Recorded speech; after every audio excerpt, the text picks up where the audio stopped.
Hello everyone, welcome back in rank booster series. तो इस series का ये 15th लेक्चर है और इसमें जेईई मेन के कंसेप्चुअल पीवाईक्यू को इंक्लूड किया गया है, जो हो सकता है अपने को directly as it is exam में मिल जाए या इनसे रिलेटेड क्वेश्चन ही पूछा जाएगा। तो चलो क्वेश्चन स्टार्ट करते हैं।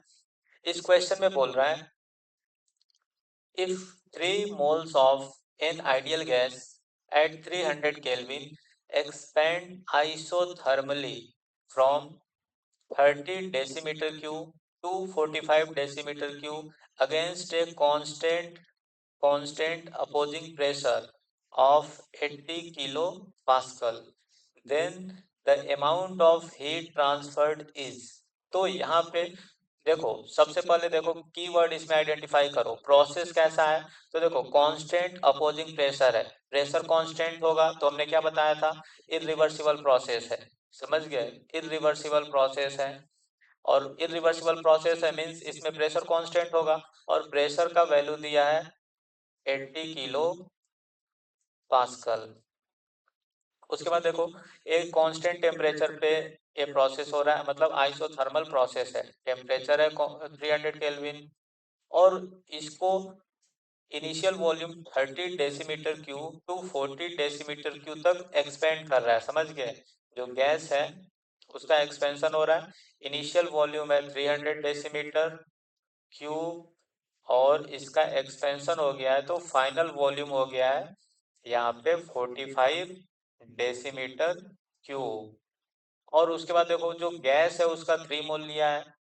गैस के जो मोल्स हैं, गैस के मोल, वो बोल रहा है कि 3 मोल गैस है। समझ गए, 3 मोल गैस है यहाँ पे। तो अब देखो अपना पूरा यहाँ पे जो भी क्वेश्चन में डेटा दिया था हमने लिख लिया। तो क्वेश्चन को ऐसे सॉल्व करो कि सबसे पहले क्वेश्चन एक बार स्टडी करो, पढ़ो क्या क्या दिया है, जो भी डेटा दिया है लिख लो और उसके बाद देखो कौन सा इसमें फॉर्मूला अप्लाई कर सकते हैं। समझ गए। तो देखो आइसोथर्मल प्रोसेस है, ठीक है, लेकिन आइसोथर्मल में रिवर्सिबल है कि इरिवर्सिबल।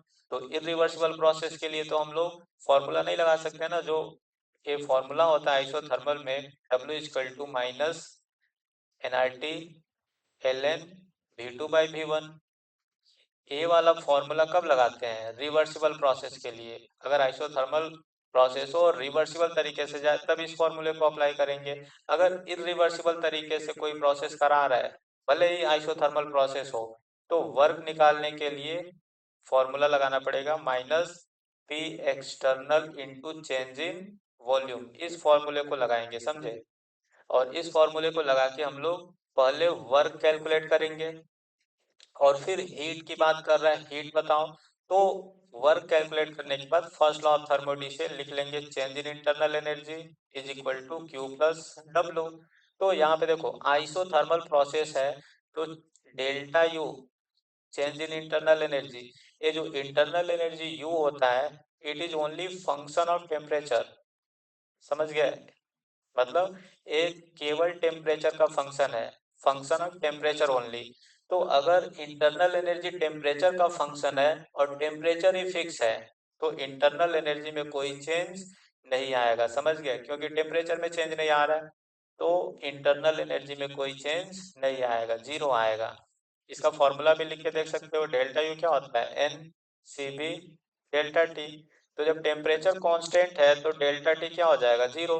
तो देखो जब भी आइसोथर्मल प्रोसेस बोले उस केस में डेल्टा यू डेल्टा एच हमेशा क्या हो जाता है, जीरो। आइसोथर्मल प्रोसेस के लिए फिक्स है। समझ गए, प्रोसेस रिवर्सिबल हो इरिवर्सिबल हो डजेंट मैटर, आइसोथर्मल बोल दिया। समझ गए, तो ये दो पैरामीटर फिक्स हैं कि ये जीरो हो जाएंगे, delta U and delta H. Again बोल रहा हूँ आइडियल गैस के लिए। समझ गए, और मोस्टली क्वेश्चन आइडियल गैस का ही होगा, रियल गैस का क्वेश्चन नहीं बोलेगा। समझ गए, तो डेल्टा यू डेल्टा एच का वैल्यू जैसे आइसोथर्मल प्रोसेस बोले इसका वैल्यू पता चल गया। तो देखो अगर हम वर्क निकाल दें तो क्यू का वैल्यू पता चल जाएगा। समझे, फर्स्ट लॉ ऑफ थर्मोडायनेमिक्स। तो अपना पहला टारगेट है कि वर्क कैलकुलेट करो, फिर हीट ट्रांसफर्ड हम लोग कैलकुलेट कर लेंगे।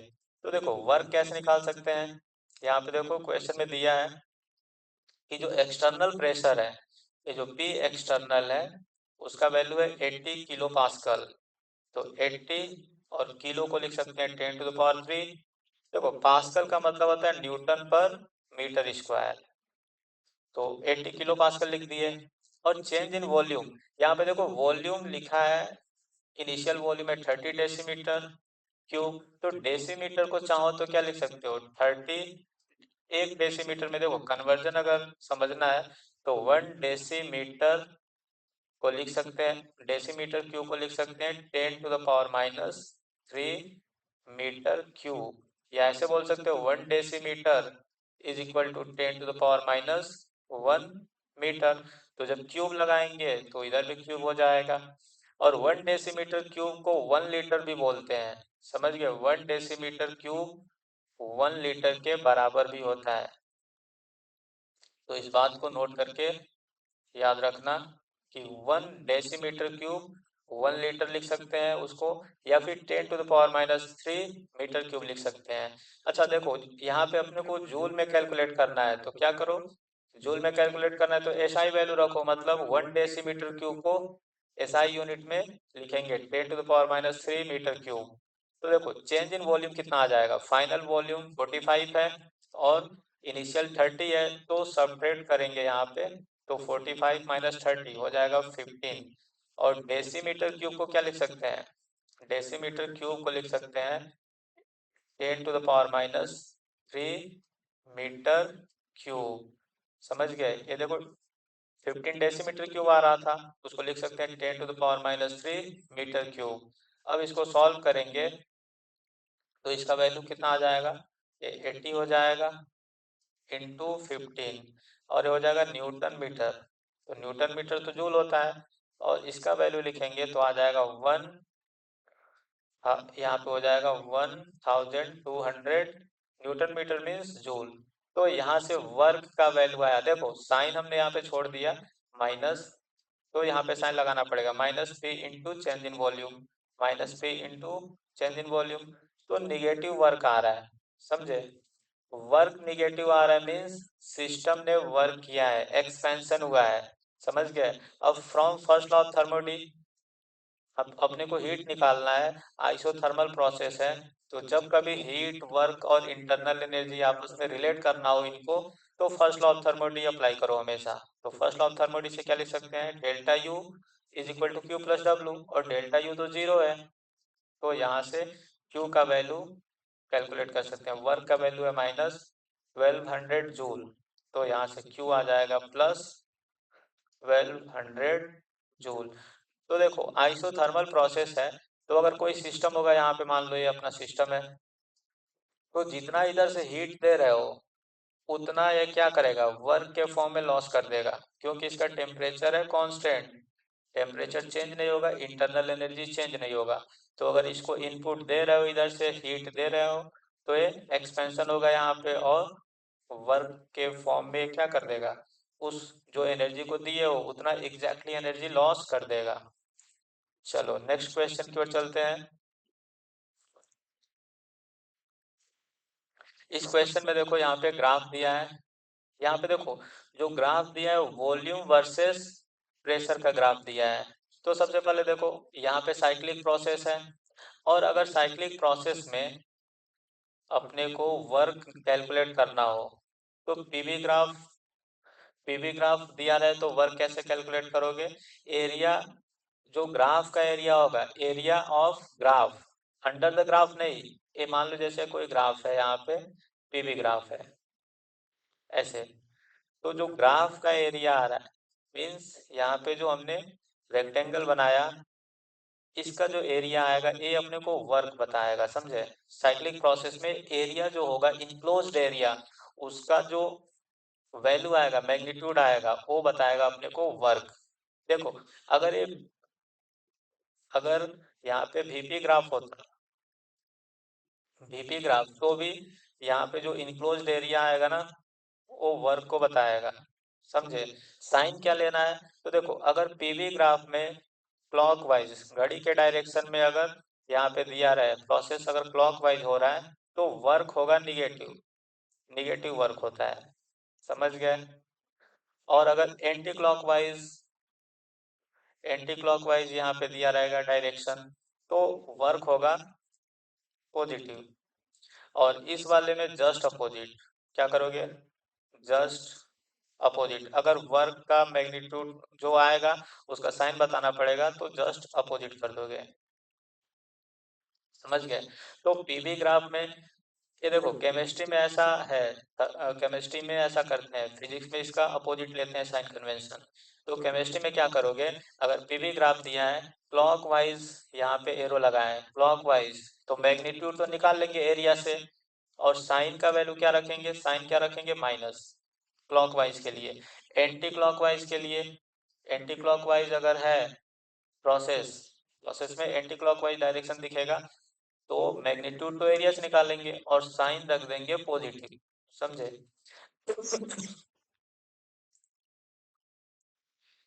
और वीपी ग्राफ दिया रहा है, तो यहाँ पे जस्ट इसका अपोजिट कर देंगे, मीन्स अगर क्लॉकवाइज दिया है तो पॉजिटिव वर्क हो रहा है, मीन्स सिस्टम पे वर्क हो रहा है। अगर एंटी क्लॉकवाइज डायरेक्शन दिया है तो निगेटिव वर्क आएगा, मीन्स सिस्टम द्वारा वर्क होगा, work done by system, system work, क्या लिख सकते हैं, वर्क डन बाय सिस्टम, समझ गए, तो निगेटिव रखेंगे। अब यहाँ पे देखो, इस क्वेश्चन में क्या बोल रहा है, N ideal gas undergoes a cyclic transformation starting from the point A and coming back to the same point by tracing the path A to B, B to C and C to A as shown in the diagram. The total work done in the process is, joule में बताना है। तो देखो यहाँ पे बोल रहा है कि एक साइक्लिक प्रोसेस हो रहा है, जिसमें जो सिस्टम है वो इनिशियल स्टेट ए पे है और ए से बी जा रहा है, देखो ए से बी गया है, फिर बी से सी जा रहा है, फिर सी से ए पे वापस आ गया, समझे। तो ये साइक्लिक प्रोसेस है, जिसमें ए से बी पे गया है, बी से सी गया है, फिर सी से ए गया है। तो देखो जब भी साइक्लिक प्रोसेस हो और यहाँ पे पीवी ग्राफ दिया रहे, पीवी ग्राफ, समझे। देखो लेकिन यहाँ पे पीवी ग्राफ नहीं दिया है, वीपी ग्राफ दिया है। देखो कोई सा भी दिया हो, पीवी ग्राफ दिया हो या वीपी ग्राफ दिया हो, वर्क कैलकुलेट करना है तो एरिया ऑफ द ग्राफ निकालो सबसे पहले, समझे। तो एरिया ऑफ द ग्राफ कैसे कैलकुलेट कर सकते हैं, यहाँ पे देखो एक ट्रायंगल बन रहा है, तो ट्रायंगल के लिए एरिया क्या हो जाएगा, इसका मैग्नीट्यूड कैलकुलेट करो पहले। ट्रायंगल के लिए एरिया क्या हो जाएगा, 1/2 बेस इंटू हाइट,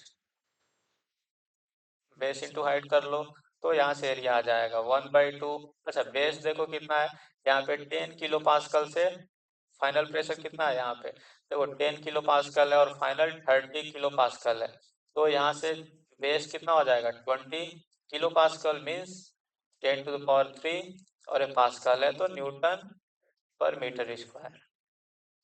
और हाइट कितना हो जाएगा इस ट्रायंगल के लिए, तो देखो ए पे, ए पे वॉल्यूम कितना है 10 डेसीमीटर क्यूब और बी पे वॉल्यूम कितना है 30 डेसीमीटर क्यूब, तो हाइट ए ले लेंगे, ए से बी वाला लेंथ, तो यहाँ पे हाइट भी हो जाएगा 20 और डेसीमीटर क्यूब है तो इसको मीटर क्यूब में बदलेंगे तो हो जाएगा 10⁻³ मीटर क्यूब। अब इसको सॉल्व करेंगे तो आएगा 200, यहाँ पे देखो 200 जूल आ गया, तो यहाँ से वर्क का वैल्यू आया 200 जूल। अब अगर अपने को साइन बताना होगा, देखो मैग्नीट्यूड तो आ गया, समझ गए, मैग्नीट्यूड आ गया वर्क का। अगर साइन बताना हो तो हम लोग साइन बता सकते हैं। देखो ये वीपी ग्राफ है, तो वीपी ग्राफ में क्लॉकवाइज डायरेक्शन दिया है कि नहीं, और क्लॉकवाइज डायरेक्शन दिया है तो पॉजिटिव वर्क होगा, समझ गए, पॉजिटिव वर्क होगा यहाँ से। तो यहाँ पे मॉडुलस तो आ गया मॉड वैल्यू, लेकिन अगर वर्क निकालते साइन के साथ तो भी 200 जूल आता। पॉजिटिव वैल्यू आ रहा है मीन्स वर्क पॉजिटिव है, मीन्स कंप्रेशन हुआ है, समझ गए, सिस्टम पे वर्क किया गया है, समझ गए। तो ऐसे अपने को देखना है कि साइक्लिक प्रोसेस में वर्क कैसे कैलकुलेट करते हैं। कई बार क्या होता है कि ये जो पीवी ग्राफ है ना, यहाँ पे अपने को सर्कल मिलेगा, तो अगर पीवी ग्राफ में सर्कल मिला यहाँ पे, तो सर्कल के लिए तो एरिया हम लोग कैलकुलेट कर सकते हैं पाई आर स्क्वायर से, इसका रेडियस आर है, तो इसका एरिया आ जाएगा पाई आर स्क्वायर, समझे। और रेडियस कैसे कैलकुलेट करेंगे, तो अगर पीवी ग्राफ होगा तो पीवी ग्राफ में तो प्रेशर और वॉल्यूम देगा, समझे। पीवी ग्राफ में प्रेशर और वॉल्यूम देगा। तो मान लो यहाँ से अपने को क्या दिया है, ये V1 दिया है यहाँ पे, और ये V2 यहाँ पे दिया होगा, और इधर दिया होगा P1, और यहाँ पे देगा P2, समझे।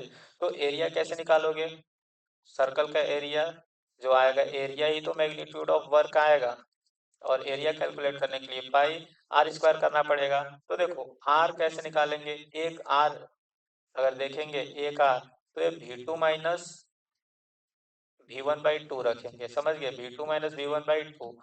तो यहाँ से हो जाएगा V2 माइनस V1/2, और दूसरा जो R का वैल्यू रखेंगे प्रेशर के टर्म में रखेंगे, प्रेशर के टर्म में यहाँ पे क्या हो जाएगा, P2 minus P1/2।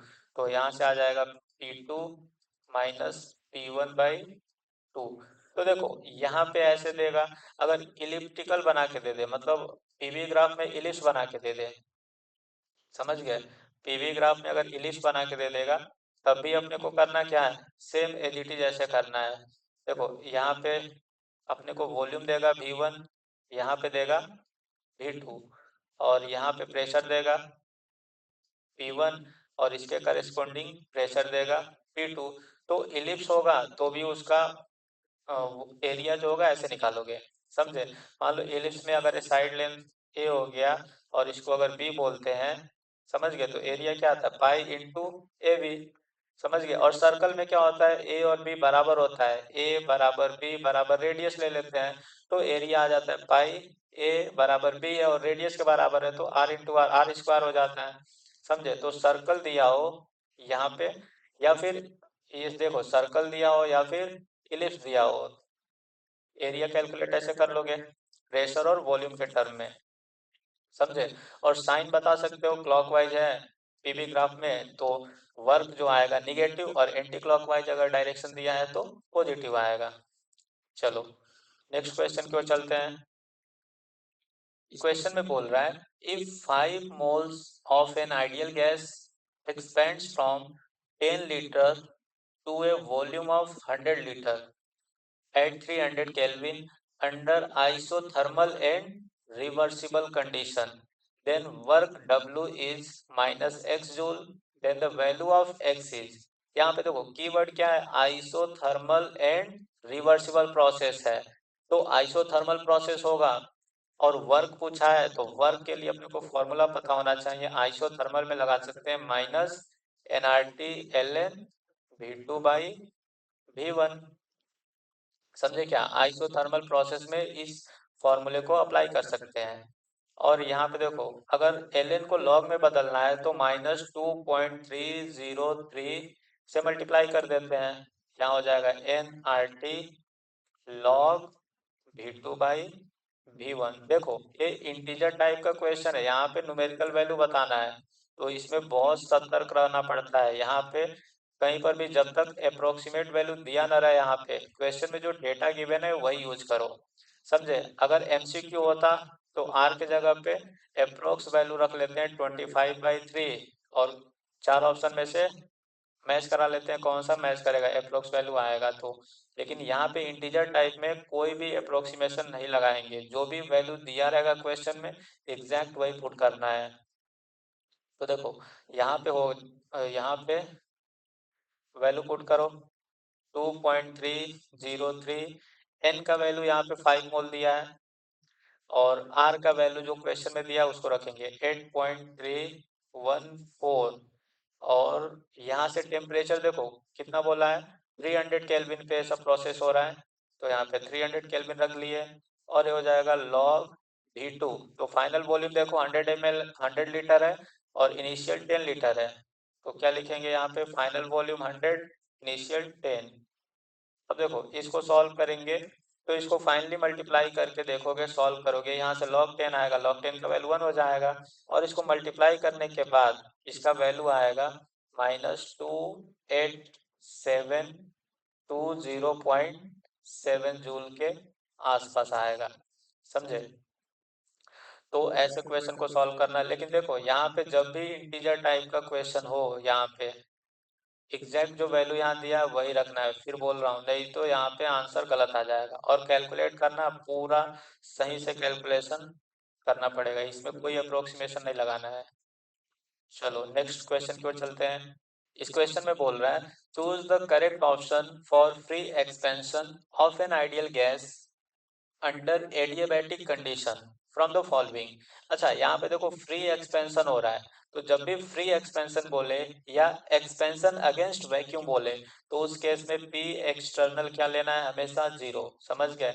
Expansion against vacuum या फिर फ्री एक्सपेंशन तो पी एक्सटर्नल जीरो लोगे। और यहाँ पे एडियाबैटिक कंडीशन है तो यहाँ पे क्यू बराबर भी जीरो है, एडियाबैटिक कंडीशन है। तो अब देखो अपने को चार ऑप्शन दिया है, ए बी सी। अच्छा, तीन ऑप्शन दिया है तो तीनों में देखना है कौन सा करेक्ट है। तो यहाँ से देखो क्यू दिया है और वर्क दिया है और टेम्परेचर डेल्टा टी के बारे में पूछ रहा है, तो डेल्टा टी यहाँ से कैसे पता चलेगा। देखो वर्क यहाँ पे पी एक्सटर्नल जीरो है तो यहाँ से हम लोग बोल सकते हैं वर्क क्या हो जाएगा, वर्क हो जाएगा जीरो, क्योंकि वर्क होता है minus P external into change in volume. देखो वर्क क्या होगा, minus P external into change in volume, और पी एक्सटर्नल ही जीरो है तो वर्क क्या होगा, जीरो। तो वर्क हो गया जीरो। और first law of thermodynamics apply करेंगे तो डेल्टा यू इक्वल टू होता है क्यू प्लस डब्ल्यू। क्यू भी जीरो, वर्क भी जीरो, तो डेल्टा यू भी जीरो। और डेल्टा यू का फॉर्मूला होता है n C V delta T. अच्छा, एन तो जीरो होगा नहीं, गैसियस मोल, और सी भी जीरो नहीं होगा तो डेल्टा टी ही जीरो होगा। समझ गए। तो यहाँ से क्या बोल सकते हैं, डेल्टा टी जीरो है। तो देखो कौन सा ऑप्शन करेक्ट होगा, जिसमें क्यू जीरो है, वर्क जीरो है और डेल्टा टी भी जीरो है, तीनों जीरो है। तो यहाँ से देखो इसमें क्लियर नहीं हो रहा है, यहाँ पे एक ऑप्शन डी होना चाहिए जिसमें वर्क भी जीरो है, समझे, और क्यू भी जीरो है और डेल्टा टी भी जीरो है। तो फ्री एक्सपेंशन में देखना यहाँ पे जो भी फ्री एक्सपेंशन होता है ना, एडियाबैटिक कंडीशन ही होता है उसमें, और ये हमेशा वैलिड होता है। समझे, तीनों जीरो होता है उस केस में। चलो नेक्स्ट क्वेश्चन की ओर चलते हैं। इस क्वेश्चन में बोल रहा है one mole of an ideal monoatomic gas is subjected to changes as shown in the graph. The magnitude of work done by the system और on the system is joule. देखो नियरेस्ट इंटीजर में बताना है कि कितना work हुआ है system पे या सिस्टम के द्वारा कितना वर्क हुआ है, अपने को सिर्फ उसका मैग्नीट्यूड बताना है। तो यहाँ पे देखो प्रेशर और वॉल्यूम ग्राफ दिया है, पीवी ग्राफ दिया है। तो यहाँ से ये जो एरिया आ रहा है इस एरिया को कैलकुलेट कर लें, साइक्लिक प्रोसेस है तो एरिया कैलकुलेट कर लेंगे तो वर्क आ जाएगा। लेकिन एरिया कैलकुलेट कर पाना इतना इजी नहीं है। यहाँ पे देखो जो 3 से 1 जो पाथ है, 3 से 1, यहाँ पे इसका इक्वेशन नहीं अपने को पता है, समझे। तो देखो 3 से 1 वाला पाथ जो है आइसोथर्मल प्रोसेस है, इतना तो पता चल जाएगा कि ये आइसोथर्मल है। कैसे, तो आइसोथर्मल प्रोसेस में टेम्परेचर कांस्टेंट होता है, आइसोथर्मल प्रोसेस में टेम्परेचर कांस्टेंट होता है। Means PV equal to NRT अगर देखते हो तो टेम्परेचर अगर कांस्टेंट है तो ओवरऑल ये सब कांस्टेंट हो गया। मींस पीवी कांस्टेंट है तो लिख सकते हैं P1 V1 is equal to P2 V2। तो यहाँ से देखो पॉइंट अगर स्टेट 1 पे देखोगे तो प्रेशर है 1 बार और वॉल्यूम है 20। तो यहाँ पे प्रेशर इंटू वॉल्यूम करो 1 इंटू 20। और स्टेट 3 में देखोगे यहाँ पे प्रेशर है हाफ बार और वॉल्यूम है 40 ml, तो यहाँ पर भी 20 आ रहा है। मीन्स यहाँ से पता तो चल जा रहा है कि ये 1 से 2 वाला जो पाथ है, या 3 से 1 वाला, सॉरी, हाँ 3 से 1 वाला जो पाथ है, ये वाला जो दिख रहा है आइसोथर्मल है। समझे। तो अपने को टोटल वर्क कैलकुलेट करना होगा। तो देखो 1 से 2 वाला वर्क कैलकुलेट कर लो, ये तो सिंपल है, इसमें प्रेशर कांस्टेंट है। तो अगर 1 से 2 वाले केस में वर्क कैलकुलेट करेंगे तो आइसोबैरिक प्रोसेस है, तो यहाँ पे P external into change in volume कर लेंगे, चेंज इन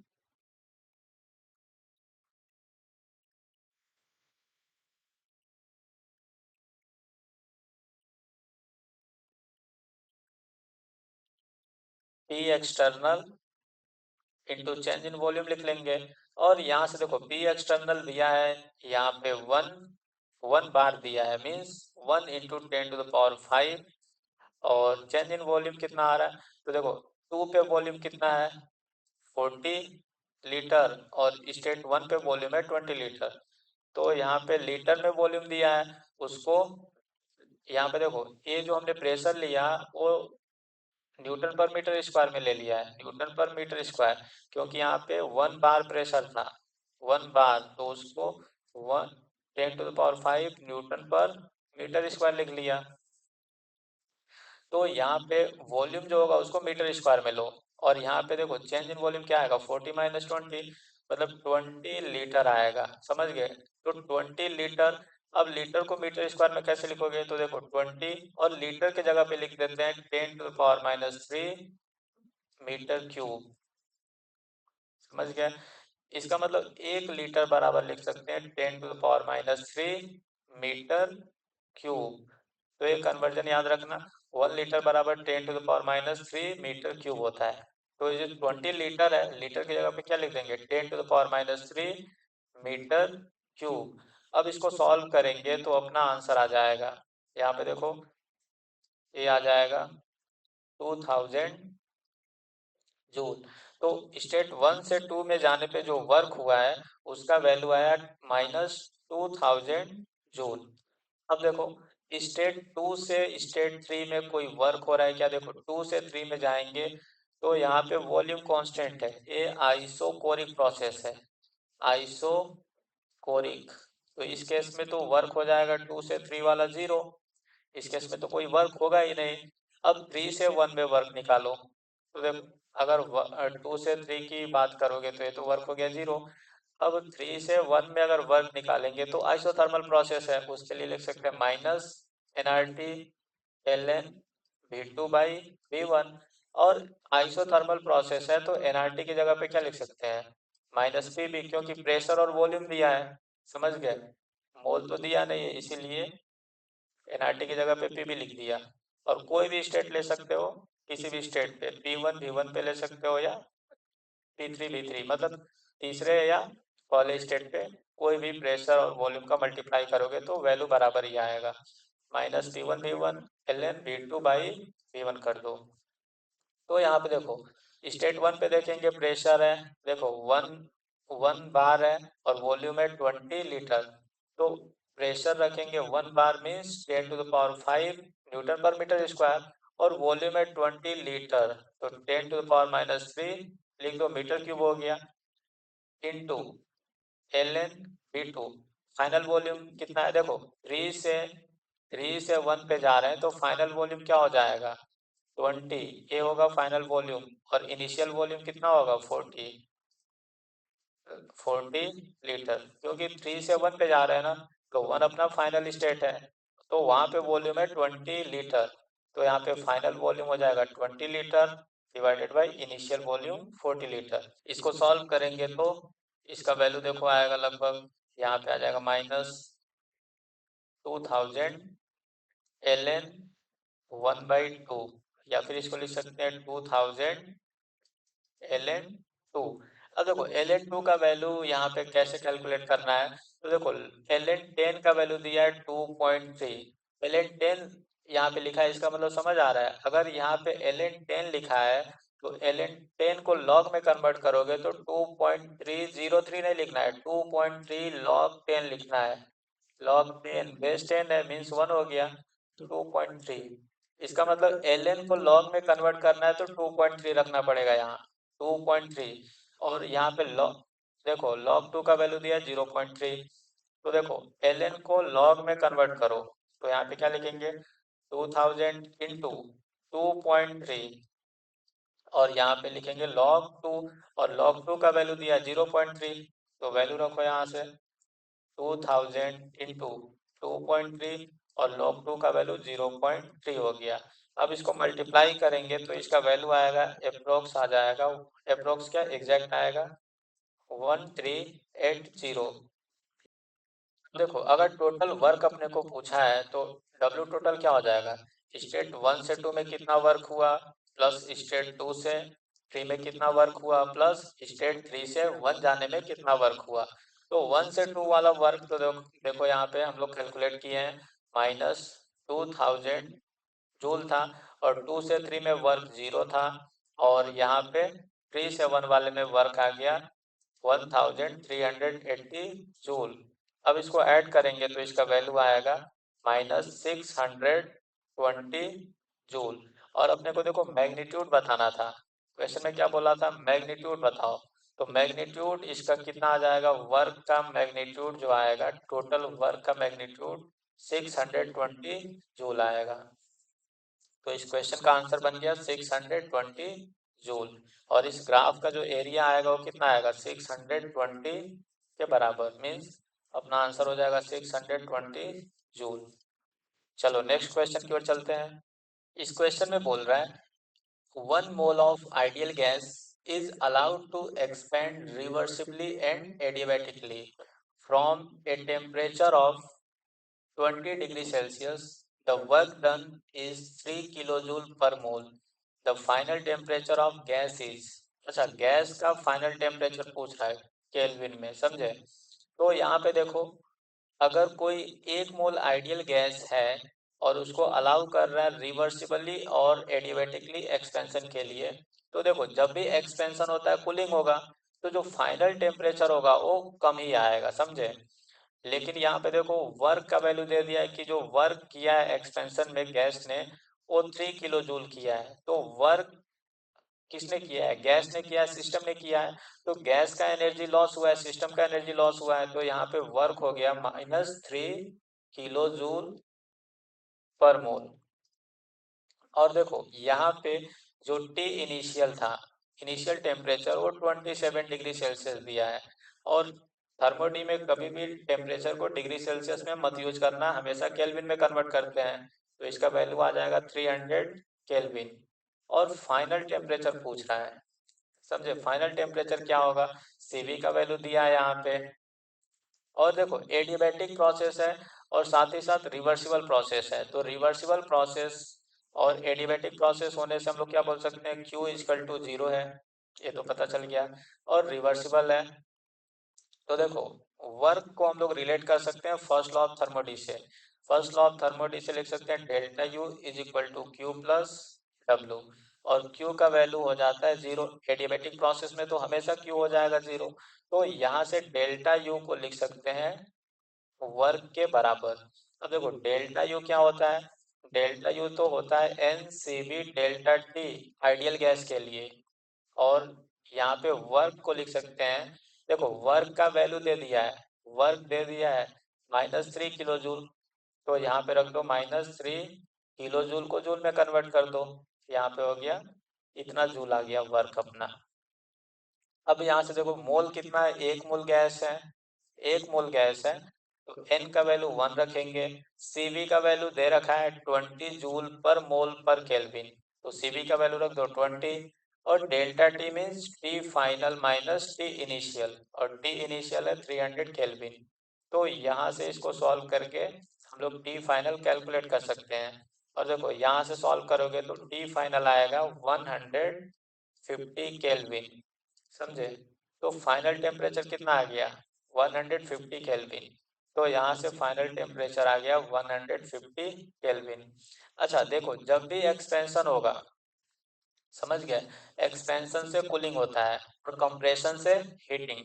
तो देखो अगर मान लो इनिशियल स्टेट है उसका, कुछ टेम्परेचर है टी इनिशियल, और कुछ मान लो यहाँ पे प्रेशर है, इनिशियल प्रेशर, वॉल्यूम है इनिशियल वॉल्यूम।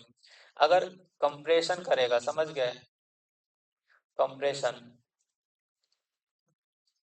कंप्रेशन करेगा तो कंप्रेशन में देखो हीटिंग होता है, समझ गए। और अगर एक्सपेंशन होगा, एक्सपेंशन, तो उस केस में कूलिंग होगा, टेम्परेचर कम होगा। तो देखो टेम्परेचर कम आएगा, लेकिन देखो दो प्रोसेस है, रिवर्सिबल प्रोसेस के थ्रू जाएगा कि इरिवर्सिबल प्रोसेस के थ्रू। अगर इरिवर्सिबल के थ्रू जाता है तो जो फाइनल टेम्परेचर आएगा, यहाँ पे मान लो टी फाइनल आया, समझ गए। और टी फाइनल इरिवर्सिबल का अगर कैलकुलेट करेंगे और मान लो यहीं से हम जा रहे हैं रिवर्सिबल प्रोसेस के थ्रू, यहाँ पे गए रिवर्सिबल प्रोसेस के थ्रू, तो टी फाइनल आएगा रिवर्सिबल प्रोसेस का, समझ गए। तो इरिवर्सिबल का जो टेम्परेचर आएगा ना, इरिवर्सिबल का टेम्परेचर ज्यादा होगा, समझ गए क्या। अगर कंप्रेशन करेंगे हीटिंग होगा, तो इरिवर्सिबल का प्रेशर सॉरी टेम्परेचर ज्यादा होगा। यहाँ पे देखो इरिवर्सिबल का टेम्परेचर ज्यादा होगा। अगर सेम फाइनल स्टेट तक, मतलब सेम फाइनल प्रेशर या सेम फाइनल वॉल्यूम तक इसको क्या करें, कंप्रेस करें, समझ गए। सेम फाइनल वॉल्यूम तक इसको कंप्रेस करेंगे, तो उस केस में इरिवर्सिबल का टेम्परेचर ज़्यादा आएगा। अगर एक्सपेंशन होगा, तो देखो एक्सपेंशन होगा तो कूलिंग होगा, तो जो इरिवर्सिबल प्रोसेस का फाइनल टेम्परेचर होगा और यहाँ पे रिवर्सिबल रिवर्सिबल का फाइनल जो टेम्परेचर होगा, समझ गए। तो इरिवर्सिबल का टेम्परेचर में ड्रॉप कम आएगा, समझ गए। मीन्स यहाँ पर भी इरिवर्सिबल का फाइनल टेम्परेचर क्या होगा, ज्यादा होगा रिवर्सिबल से। तो ध्यान रखना, एक्सपेंशन हो या कंप्रेशन हो, इरिवर्सिबल का फाइनल टेम्परेचर ज्यादा ही होता है। अगर टेम्परेचर बढ़ने की बात आई कंप्रेशन में, तो इरिवर्सिबल का ज्यादा टेम्परेचर बढ़ जाता है, और घटने की बात आई तो कम घटेगा, समझ गए। इरिवर्सिबल के केस में टेम्परेचर कम घटेगा। चलो नेक्स्ट क्वेश्चन की ओर चलते हैं। क्वेश्चन में बोल रहा है N ideal gas expends in vacuum from 10 to the power minus 3 to 10 to the power minus 2 meter cube at 300 Kelvin against a constant pressure of 10 to the power 5 Newton per meter square. The work done is, तो यहाँ पे देखो, यहाँ पे constant pressure दिया है, तो work easily हम लोग कैलकुलेट कर सकते हैं, W equal to minus P external into change in volume से। यहाँ पे देखो पी एक्सटर्नल बोल रहा है 10 to the power 5 न्यूटन पर मीटर स्क्वायर है, और चेंज इन वॉल्यूम कितना आएगा। तो देखो एक्सपेंशन इसका हो रहा है, तो फाइनल वॉल्यूम है 10 to the power -2 और इनिशियल वॉल्यूम है 10 to the power-3। और देखो वॉल्यूम जो है वो मीटर क्यूब में दिया है, तो अब इसको सिंपली मल्टीप्लाई करेंगे तो अपना आंसर आ जाएगा -900 जूल, समझे। तो यहाँ से ये तो बहुत सिंपल क्वेश्चन हो गया। तो चलो आज के क्लास में बस इतना ही, फिर मिलते हैं नेक्स्ट वीडियो में, तब तक पढ़ाई करते रहो, मस्त रहो, थैंक यू।